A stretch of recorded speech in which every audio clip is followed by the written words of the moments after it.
আমি এই ডিমগুলোকে বাটিতে জলের মধ্যে ভাপে সিদ্ধ করেছি। এবার এটাকে আমি রান্না করব।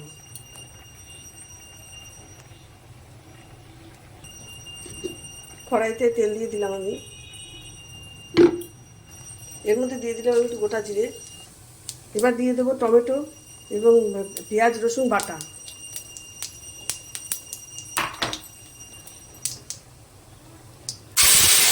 তার সাথে অল্প সামান্য একটুখানি আদা।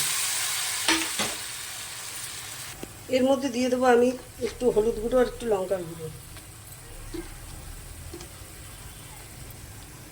আর দিয়ে দেবো পরিমাণ মতো নুন।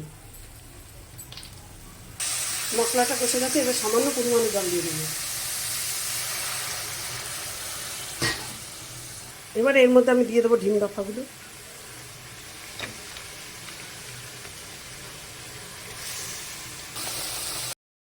আমার ডিম ভাপা রেডি।